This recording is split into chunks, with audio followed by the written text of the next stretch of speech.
Alright guys, my name is Shervin House. Welcome to the FinlyWealth channel. In this video, we're going to talk about how you can improve your credit score as fast as possible. Now, a credit score is basically like a grade that credit providers give you that reflects how reliable you are when borrowing money. So if you have a good score, that means that you never miss payments, you always pay off what you owe on time and in full, and you're a reliable borrower in general. Whereas if you have a low credit score, that means that you're not perceived to be a reliable borrower, whether that's because maybe in the past you demonstrated a pattern of not paying stuff back on time and in full, or maybe you just didn't have too much lines of credit going on, or maybe you weren't super responsible in the past. Whatever the case is, you can think of it as your reputation isn't super great when it comes to borrowing money. But the good news is that that is completely fixable. If you don't have a super great credit score, you don't need to panic. Well, maybe panic a little bit, but the point is that together we can fix it. And in this video, I'm going to show you step by step how you can go about making your credit score better and fixing the mistakes that you've made in the past. But before we get into it, if you get value from this video, make sure to smash the subscribe button down below and join the community here on the FinlyWealth channel. We really appreciate your support. And as always, do us a favor and smash the like button down below for the YouTube algorithm as well. But now with all that said, let's take a look at exactly how your credit score is determined so that we can see exactly which areas we need to improve on in order to improve our score. Now, about 10% of your score comes from a category known as new credit. Basically, anytime you go out there and get a new line of credit, whether it's a new credit card or a new loan or whatever, that temporarily lowers your credit score as a security measure to prevent fraud. Basically, the idea is that we don't want people to go out there and open 10 new lines of credit in 1 week. You know, that's not a great idea for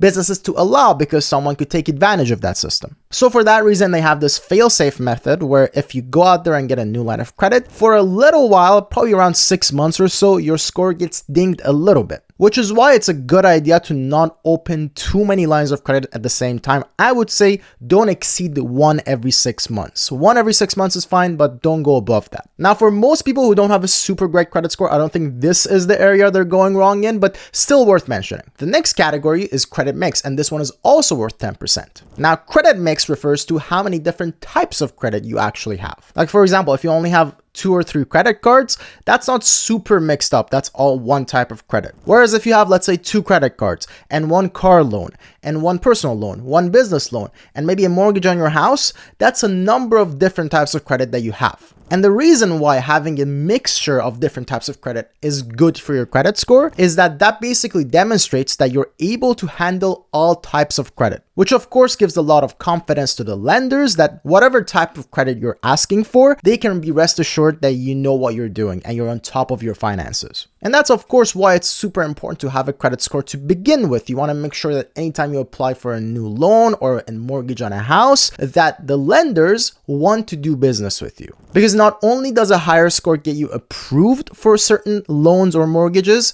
but it can also help you get a reduced rate as well. Because for example, if you're getting a mortgage on a house and you have a super high credit score, then guess what? Every single bank and every single mortgage broker want you as their customer because you've demonstrated that you're able to handle your finances without any issues. And as a result, you're a very low risk borrower. So as all these different banks and financial institutions compete to get you as their customer, they offer you better and better rates or maybe other concessions. And of course, that's exactly why we want to improve our credit score as much as possible. Now, the next category is length of credit, and this one takes up about 15% of what makes your credit score. Now, length of credit, as the name suggests, is basically how long have you had your lines of credit open for. And the way it works is that it basically averages out the length for which you have had each of your lines of credit. So for example, if you have a credit card that you've had for 4 years, another credit card that you've had for 1 year, and let's say a personal loan that you've had going for 1 year as well,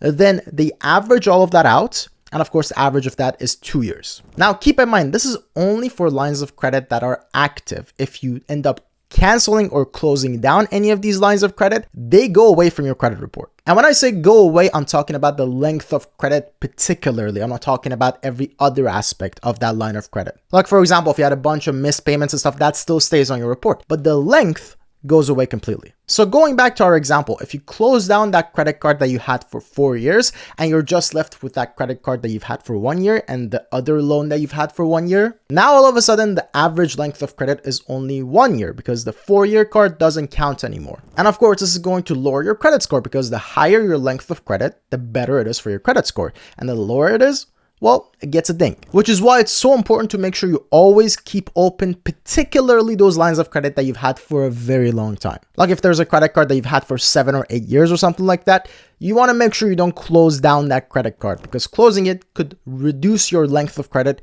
which could also impact your credit score quite a bit. Even if this is a credit card that you don't use at all, still just keep it open, just put it in a drawer somewhere. You can even rip up the credit card if you want. You don't have to have it on you, but just don't close it down. Don't close down that line of credit. Now, of course, if this is a credit card that has an annual fee, you don't want to keep it open just for that reason and keep paying the annual fee, but you don't necessarily have to cancel the card either. Usually those cards also have a no fee version that you can downgrade to. And if you can do that, then that line of credit doesn't get closed down and that length of credit doesn't go away, because it's the same card that has been downgraded. So make sure that's what you're doing. If there's a credit card or some kind of old line of credit that you don't use, just downgrade it to a no fee level and just keep them open even if you don't use them at all. The next category is credit utilization, and this makes up about 30% of your credit score. Now, this is referring to how much of the total credit that you have are you actually using each month. So for example, if you have a credit card that has a credit limit of, let's say, $10,000, and another credit card that has a credit limit of, let's say, $5,000, and a third card that, let's say, has a credit limit of $6,000, that means that in total, you have a credit limit of $21,000. Now, what you want to do is you want to make sure you keep your credit utilization below 10% of your total limit. So in that example, since the total limit that you have is $21,000, 10% of that will be $2,100, which means that you want to be careful not to go above $2,100 spent on your credit card. Now, of course, it might come up once in a while where you go over that amount, and that's okay. Just make sure that you pay off the extra amount before the statement closes. So you know how every card has a statement date, which is the day of the month that you get your statement? You want to make sure whatever amount you are above that 10%, you pay off before the statement date so it doesn't go on your statement. Because if it doesn't go on your statement, it's not going to affect your credit score. Now, if there's another situation where you absolutely have to use a lot more, but you just can't pay it off down to 10% quite yet before the statement closes, then make sure you at the very least keep it below 30%. Now, 30% is the line where if you go above, it's going to seriously start hurting your credit score. Between 10 and 30, it's not ideal, but it's not going to be the worst thing ever. But of course, the ideal is to keep it below 10%. And again, if you're above 10%, and particularly if you're above 30% credit utilization, you want to make sure you pay that off before the statement date. At least bring it down below 30%.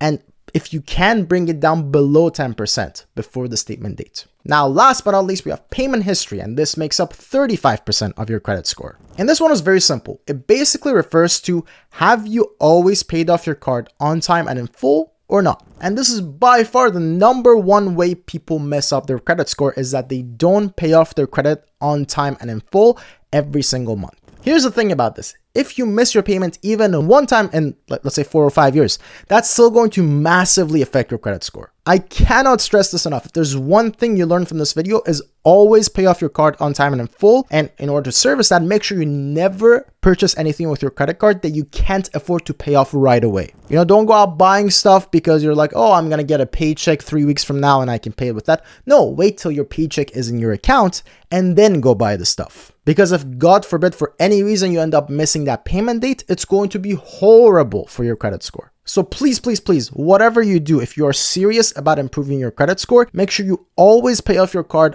on time and in full.